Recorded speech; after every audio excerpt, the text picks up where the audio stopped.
내 맘이 낙심되며 근심에 눌릴 때 가는 길 깜깜하고 괴로움 많으나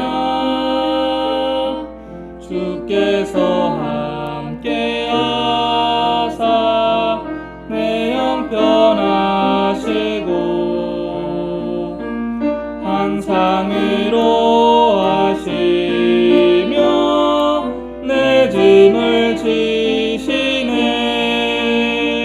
그네가 내게 족하네. 그네가 족하네. 이 험난한 세상 지날 때 그네가 족하네.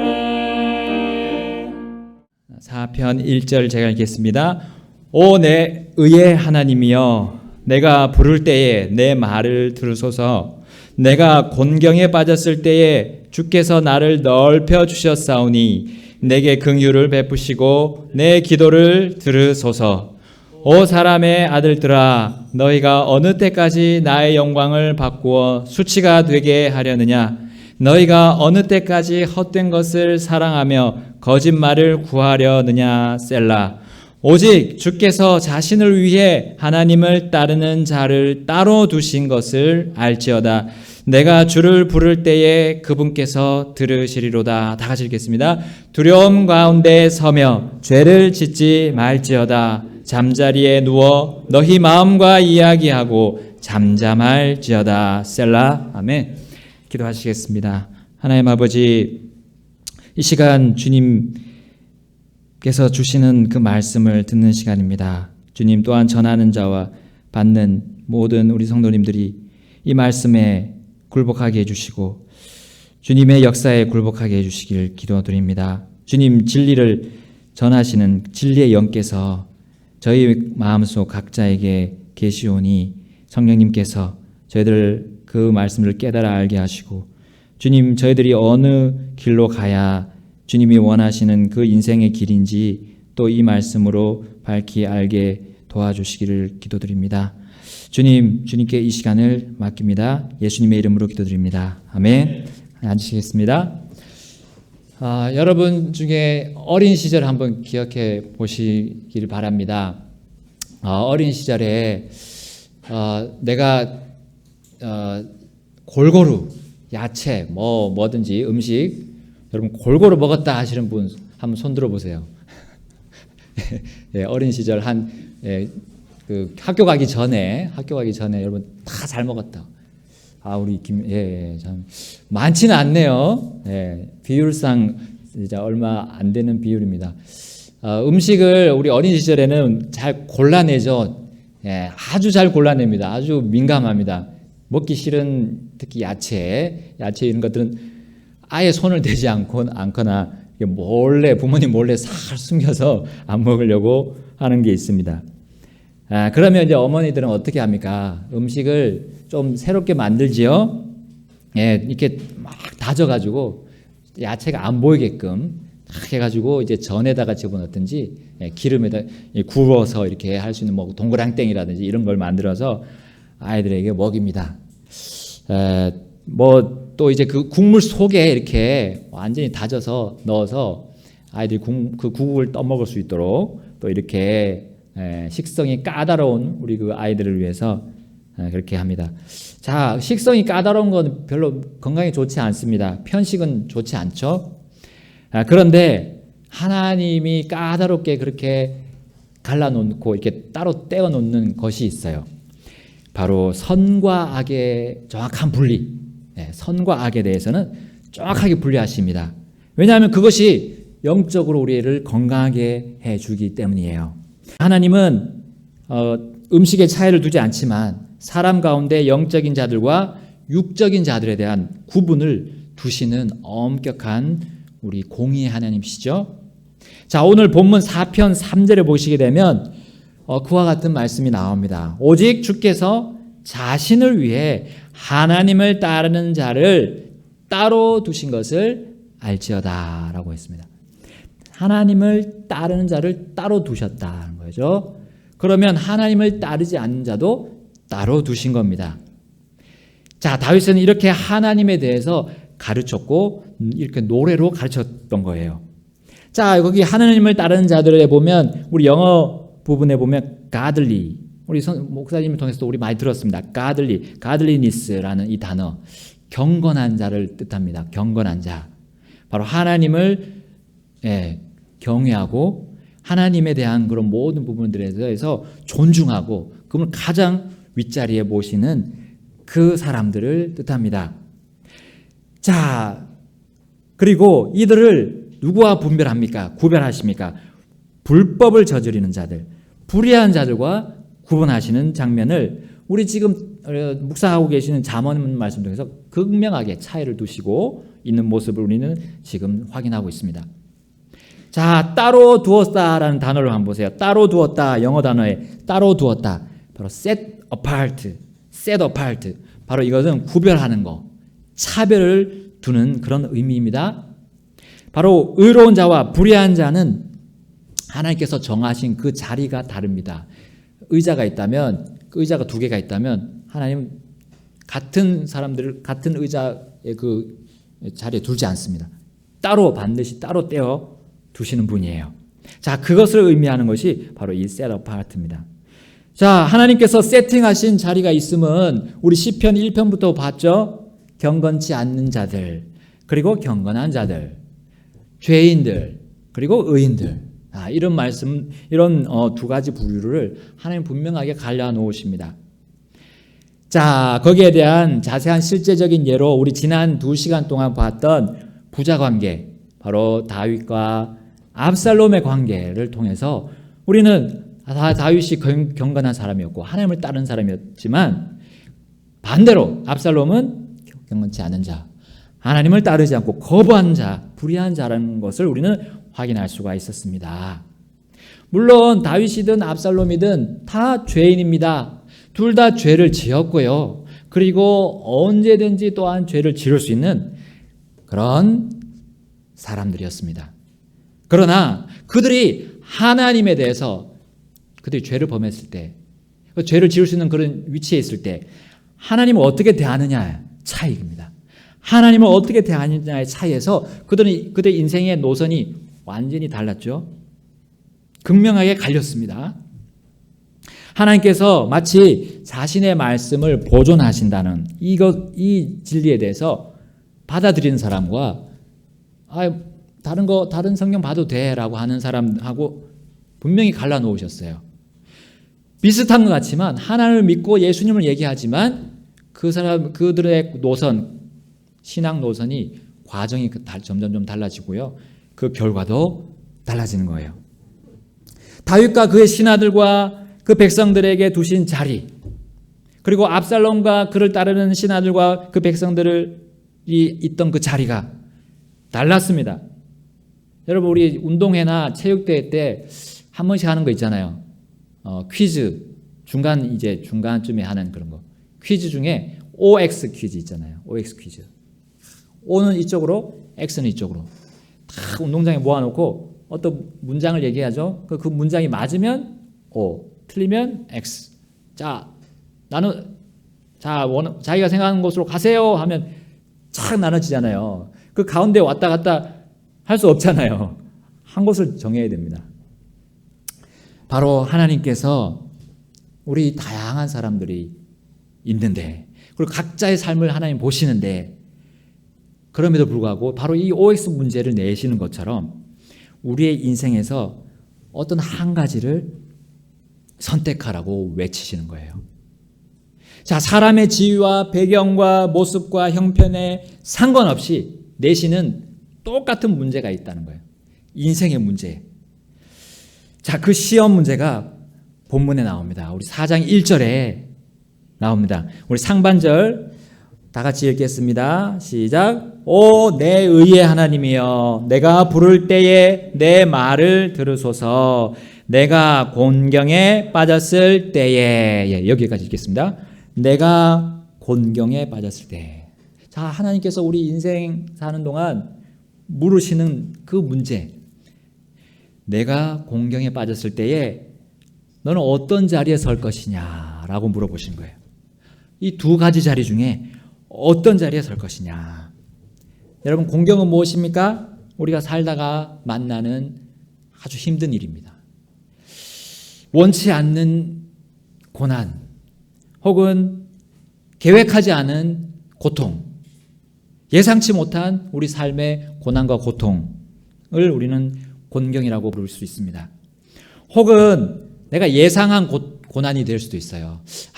뭐 예를 들자면 우리 어린이들, 뭐 중고등학생들 학교 가면 이제 시험을 치잖아요. 그 시험 치는 것 되게 어려운 거를 압니다. 어쩔 수 없이 또 그 공경 속으로 들어갑니다. 예상하지만 그 공경 속에 들어가서 힘들어하죠. 그리고 우리 또 이제 남자들은 군대를 갑니다. 다 군대에 갔다 온 분들 얘기를 많이 들어요. 어렵다, 힘들다, 막 그냥 이상한 사람들 많다 거기. 근데 가야 이제 경험하죠. 가서 경험할 때 이제 이게 진짜 그 뼈저리게 그가 느낍니다. 당하면 느끼는 거예요, 그 공경을.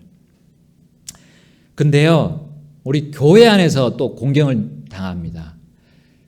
우리 이 교회라는 것이 참 하나님의 사랑으로 세워지고 또 하나님의 진리가, 든든한 진리가 버티고 있는데, 이상하게 이 안에 우리 사람, 완전하지 않은 사람이 있잖아요.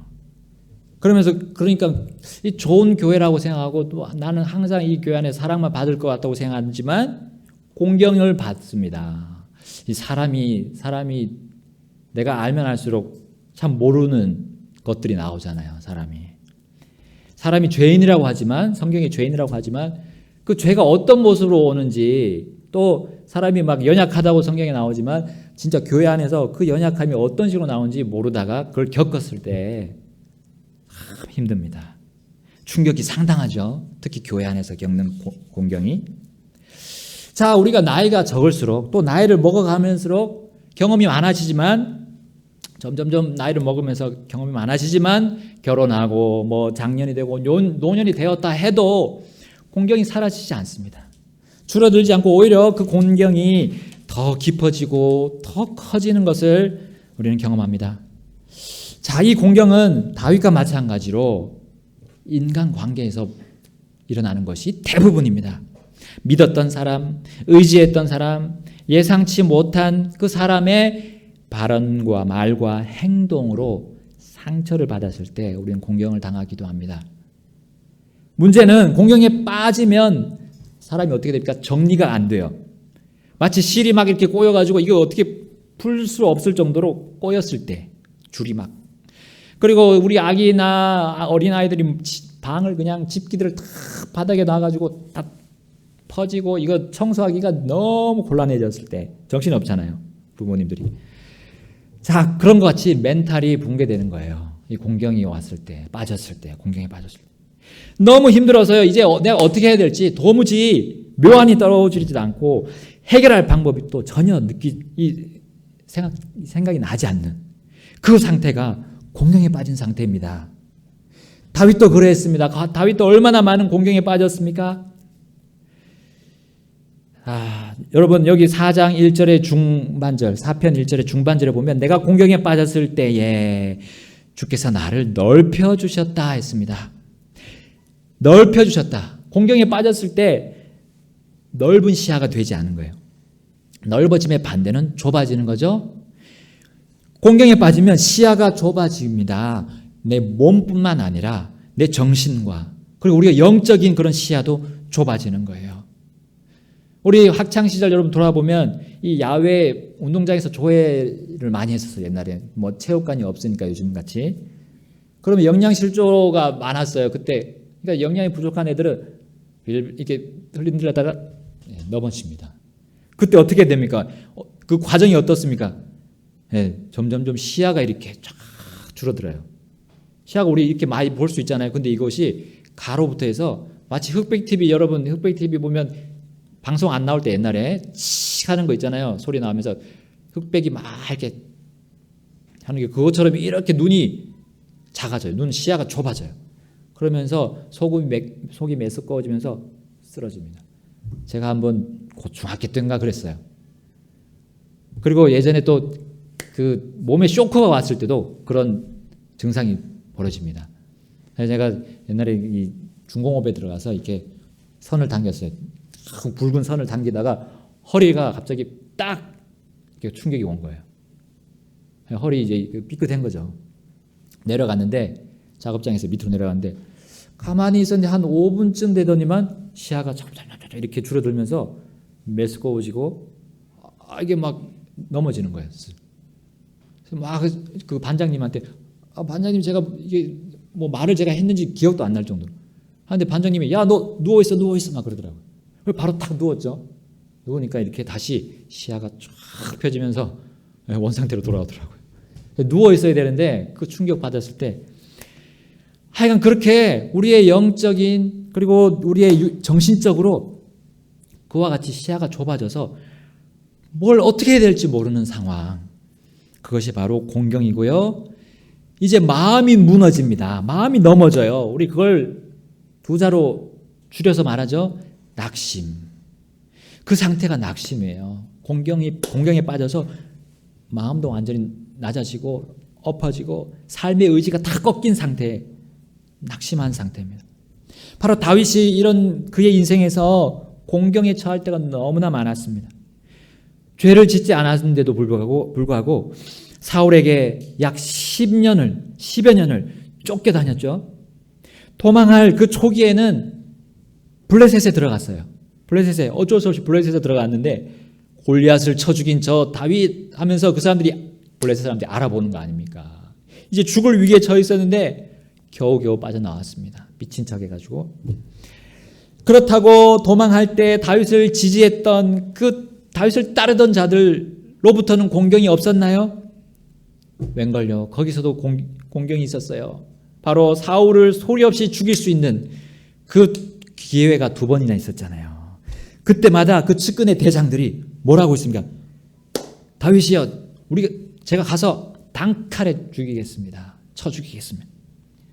하나님이 주신 기회입니다. 라고 했는데 이것이 뭡니까? 하나님이 세우신 분을 어떻게 다윗이 죽일 수 있습니까? 그건 더 큰 범죄죠. 그렇게 다윗을 책동해서 범죄하게 하도록 그 옆에 있는 따르던 사람들이 그렇게 그를 공경에 빠뜨렸던 적도 있습니다. 또한 그가 왕이 돼서도 공경이 없어졌습니까? 계속 공경에 처했습니다. 주위의 민족들과 전쟁을 계속했었어야 돼요. 그래서 그는 손에 피를 많이 흘리게 되었습니다. 하나님은 그에게 성전을 지을 수 없게 하셨습니다. 손에 피를 너무 많이 흘렸어요. 자, 밖에서는 그러했고, 물론 그리고 집안에서는 어땠습니까? 집안에서는 그를 사랑으로 따뜻하게 가족들이 맞아주었나요? 계속 그렇게 했나요? 그렇게 쉬었나요? 쉴 수가 없었습니다. 집안에서도 그는 공경이 계속되었습니다. 아들들끼리 싸우기도 하고 서로 죽이고 난리가 났던 겁니다. 자, 이 왕가의 채통이 무너지는 일이 한두 번이 아니었습니다. 자기들 가족들 때문에. 하나님께서 제시하시고 허락하신 이 문제, 공경이라는 이 문제는 다윗이 백발의 노인이 되기까지도 계속되었던 거예요. 지금까지 겪은 공경 가운데 바로 이 압살롬이 반역한 일이 최고처럼 보입니다. 최고조로 올라간 것처럼 보여요. 그런데 그 공경이 정말 아들 압살롬 때문이었을까요? 정말 자신의 아들이 그 공경의 원인이었을까요? 자, 그러나 다윗 인생에서 가장 큰 공경은 아들 압살롬 때문도 아니었고요. 사울 자신을 미워하고 죽이려고 쫓아왔던 그 사울 왕도 아니었습니다.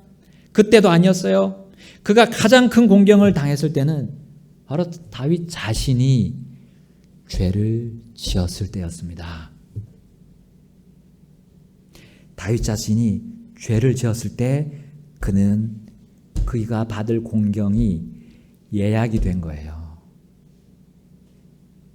예, 그 죄의 결과로요. 죄의 결과로요. 공경이 왔을 때 여러분, 우리는 내 죄에 대해서 살펴봐야 됩니다. 그 공경이 다른 사람한테서 온 걸로 다른 사람을 찾으면 안 돼요. 하나님께서 사람에게 공경의 문제를 주시고 허락하시는 이유는 바로 그 죄의 결과로 당연히 오도록 정하신 것을 보라는 것입니다. 보라는 것이에요. 내 자신에 대해서 아주 잘 살필 수 있는 하나의 기회로 주신 것이에요. 여러분, 나는 공경이 왔을 때 어떻게 그 공경을 받아들이고 있습니까? 다윗처럼 나를 넓혀 주십시오 하고 간구하십니까? 내 그 좁아진 시야를 넓혀 달라고 간구하십니까? 아니면 주님께 나아가지도 않고 사람들에게 하소연만 하고 있습니까? 이것이 바로 하나님께서 정하신 두 자리 따로 두신 그 두 개의 자리 중에 하나를 만드는 거예요. 내가 어디에 있을지 그것을, 그 차이를 만드는 겁니다. 내가 기도자의 위치에 있을까? 아니면 하소연하는 사람의 위치에 있을까? 우리의 결정입니다. 공경이 왔을 때. 자, 다윗이 인생 최대의 공경을 받았던 그 원인을 우리 찾아보겠습니다. 다윗이 왕이 된 후에였어요. 왕이 된 후에 이제 주변 나라와 전쟁을 하는 중이었어요. 계속 전쟁. 근데 하나님이 연승을 주셨습니다. 계속 이길 수 있도록 하나님이 도와주셨어요. 그 당시에도 그 공경을 예약했던 그 당시에도 신하들은 열심히 전쟁에 나가서 싸우고 있습니다. 보통 다윗이 함께 출정을 했죠. 그래서 항상 선봉에 서서 싸웠지만 당시 그는 왕궁에 남아있게 되었습니다. 그리고 자다가 저녁 때 깼어요. 그리고 그가 지붕, 그냥 옥상이죠. 옥상으로 올라갔습니다. 이제 뭔가 이제 생각을 정리하러 갔을까? 아니면 그 전쟁에 나간 신하들, 군병들을 위해서 기도하려고 갔을까? 아니었던 거예요. 거기서 다윗은 기도는커녕 저 왕궁 밑을 쳐다보고 있었어요. 모르겠어요. 무슨 마음을 가졌는지. 내가 다스리고 있는 이 이스라엘이 참 수많은 백성들이 저기서 살고 있구나 하면서 자기가 약간 마음이 높아졌을지도 모르겠어요. 아니란 마음이 들었던 것은 분명한 것 같아요. 그리고 거기 어떤 집을 봤어요. 거기에 한 여인이 목욕을 하고 있어요. 어떻게 합니까? 하나님 원하시는 건 뭡니까? 눈을 돌리고 주님께로 마음을 향해야 되고, 이제 전장에 그 나간 군대를 위해서 기도해야 했던 그의 위치였습니다. 그런데 그는 눈을 돌리지 않고요, 신하를 불러서 저 여인이 누구냐 묻기까지 했습니다. 근데요, 보니까 헷 족속 우리야, 그의 장수였던 우리야의 아내 밧세바였던 거예요.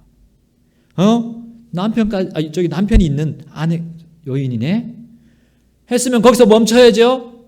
근데 어떻게 했습니까? 그럼에도 다윗은 그녀를 불러오라고 명령을 내리는 건 아닙니까? 그리고 간통을 저질렀습니다. 그 여인은 곧 임신을 했고요. 다윗은 이제 어떻게 됩니까? 이제 이 간통죄를 감추기 위해서 그 전장에 있던 우리야를 서둘러 귀환시켰습니다. 그리고 그에게 심지어 술을 먹였어요. 음식과 함께 술을 먹였어요. 그리고 그 아내에게 들어가도록 일을 꾸몄던 겁니다. 그러나 충신 우리야는 전장에서 목숨을 다하여 싸우고 있는 그 동료들과 병사들에 대한 생각뿐이었습니다. 2번이나 다윗이 보냈지만 가지 않고 왕의 그 궁궐 밖에 문에서 잤던 겁니다. 자, 이 일을 안 다윗은 충분히 그 죄를 덮기가 힘들다는 것을 알았지만 그 죄를 덮기 위해서 생각했어요. 그 우리아는 전장에 있는 죽음을 무릅쓰고 있는 그 사람들을 생각했지만 다윗은 자신의 죄를 덮기 위한 생각뿐이었던 겁니다.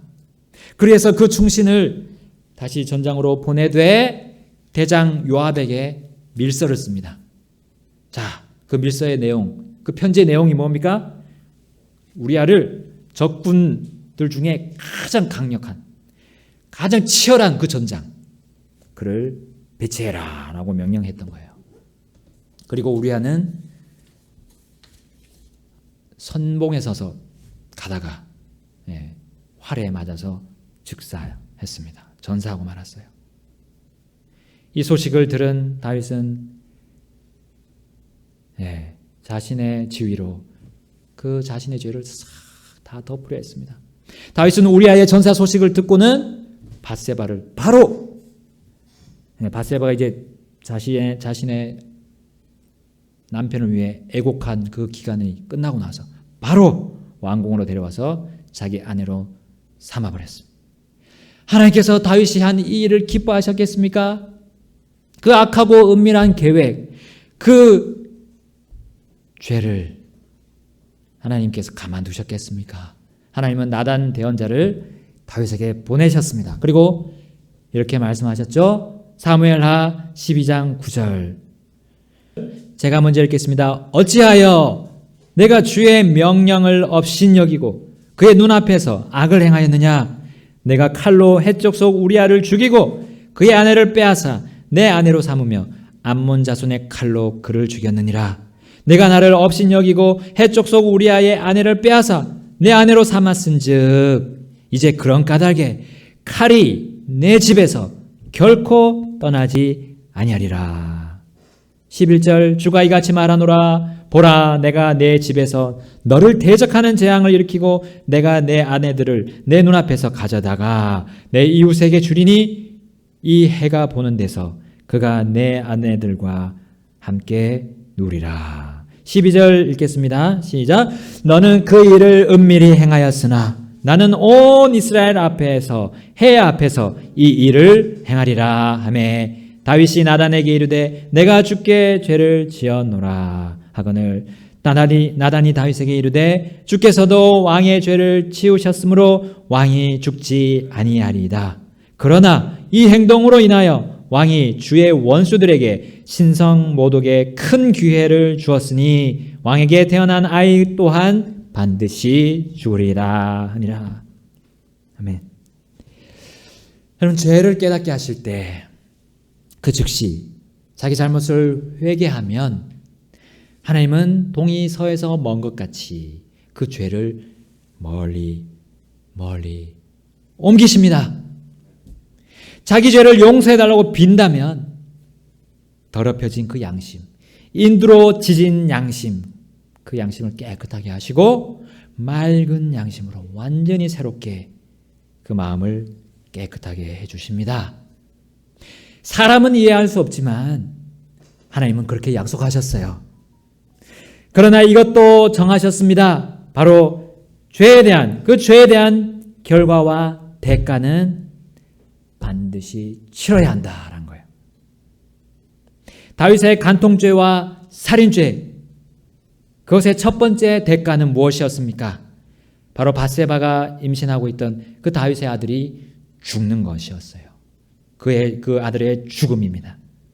이것으로 끝나지 않았습니다. 다른 집도 아니고 다른 민족도 아닌 다윗 자신의 집과 다윗이 치고 있는 그 이스라엘 민족 안에서 다윗을 대적하는 재앙들이 계속해서 일어났습니다. 자기의 맏아들 암논이 다윗의 딸인 다말을 범했습니다. 칼이 다윗의 집과 이스라엘에서 떠나지 않았습니다. 요압과 아비새가, 다윗의 그 대장들이죠. 요압과 아비새가 그 아브넬을, 사울의 대장, 군대 대장인 아브넬을 칼로 살해했습니다. 그리고 나중에 또 아마사까지 칼로 살해했습니다. 아들 압살롬은 맏아들인 암논을 칼로 죽였습니다. 그리고 압살롬이 이제 자신의 아버지까지도 잡아 죽이려고 칼을 들었습니다. 하나님께서 나단을 통해 정하신 그 죄의 비참한 결과들을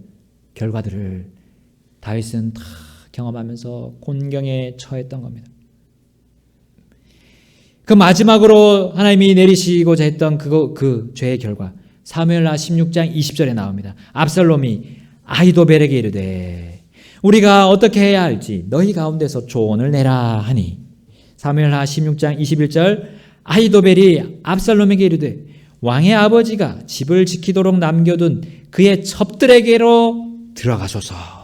그리하면 왕께서 왕의 아버지가 몹시 싫어하는 자가 된 것을 온 이스라엘이 들으리니 이로써 왕과 함께 있는 모든 사람의 손이 강하게 되리이다 하니라. 22절, 이에 그들이 압살롬을 위하여 집의 꼭대기에 장막을 치니 압살롬이 온 이스라엘의 눈앞에서 자기 아버지의 첩들에게로 들어가니라. 하나님이 말씀하신 대로 그 죄에 대한 결과가 실제로 일어났습니다. 하나하나 빠짐없이 일어났어요. 그리고 다윗은 공경에 빠졌던 겁니다. 그러나 다윗은 어느 자리에 섰습니까? 그 공경이 왔을 때 하나님을 따르는 자리에 섰습니다. 그것을 담담하게 받아들였습니다. 하나님께서 왜 공경이라는 문제를 우리 삶에 제시하십니까? 하나님을 따르는 자, 경건한 자를 그렇지 않는 자들과 따로 두시기 위함입니다. 시편 4편 3절 우리 다시 읽겠습니다. 시편 4편 3절 다시 가셔서 읽겠습니다. 3절과 또 1절 나머지 구절들 읽겠습니다. 4절 4편 3절 먼저 읽겠습니다. 시작. 오직 주께서 자신을 위해 따르는 자를 따로 두신 것을 알지어다. 아멘. 구별하시는데 따로 두셨는데 어떻게 따로 두시는 거예요? 4장 1절 시작. 오 내 의의 하나님이여, 내가 부를 때에 내 말을 들으소서. 내가 곤경에 빠졌을 때에 주께서 나를 넓혀 주셨사오니 내게 긍휼을 베푸시고 내 기도를 들으소서. 아멘.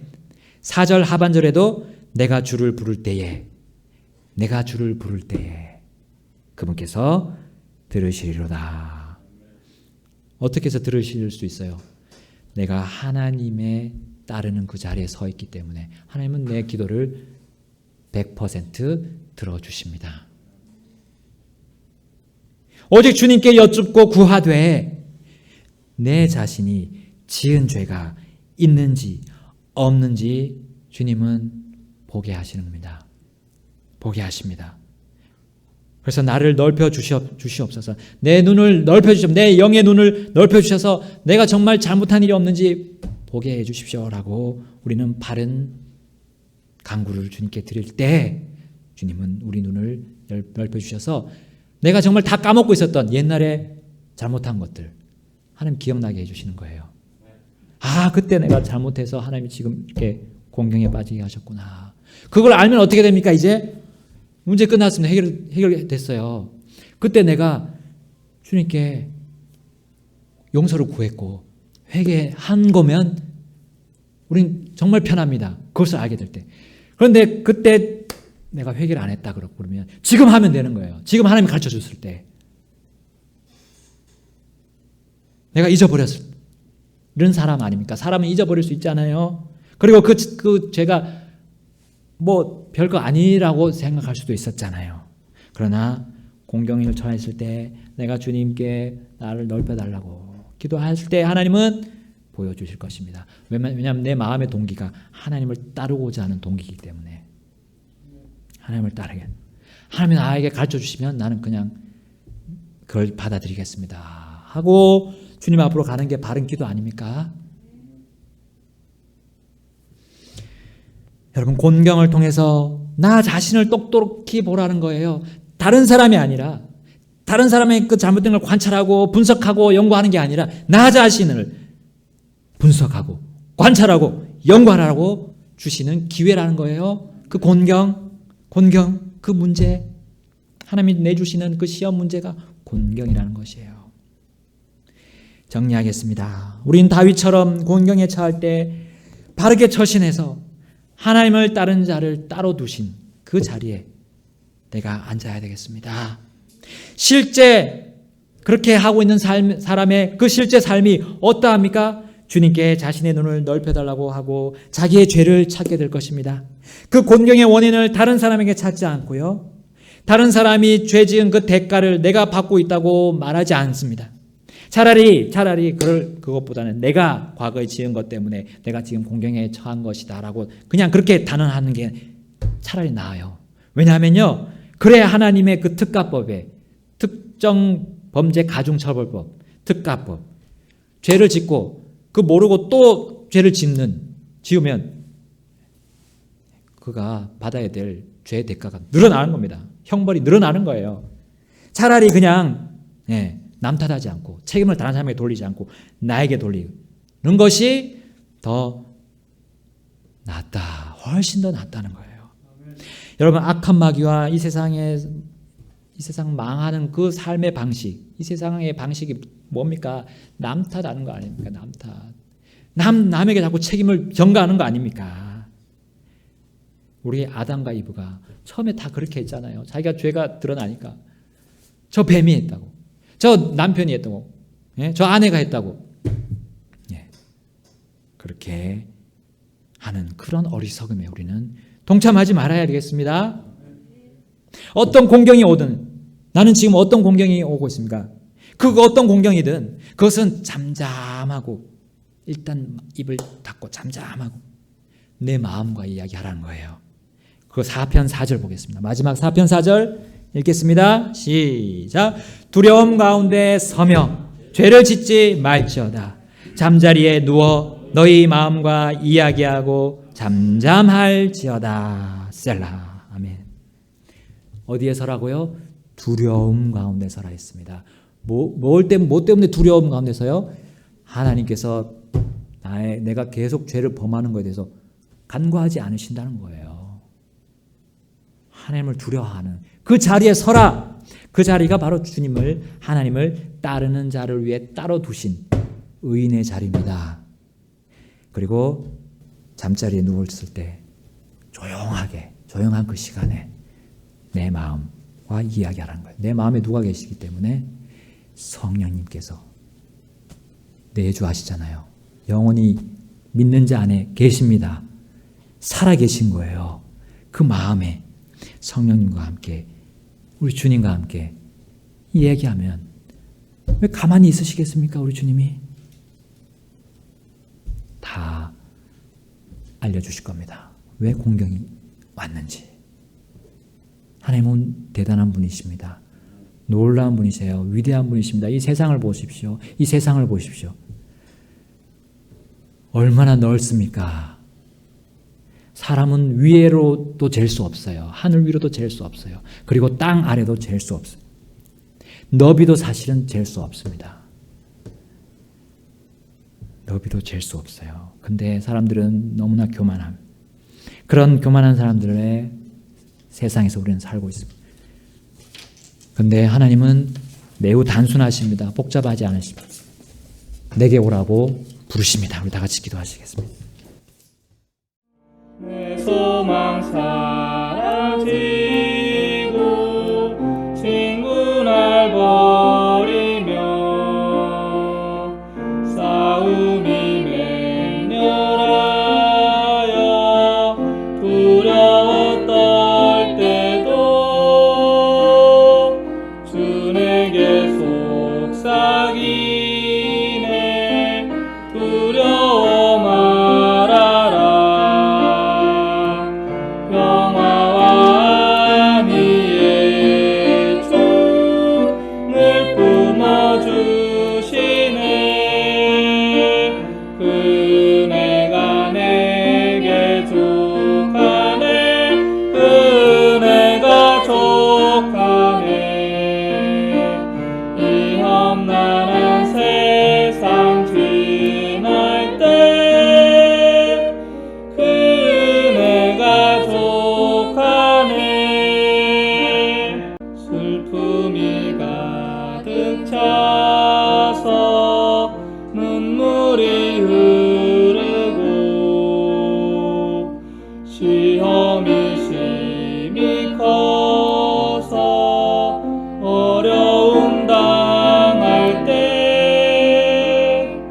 보혜사 성령께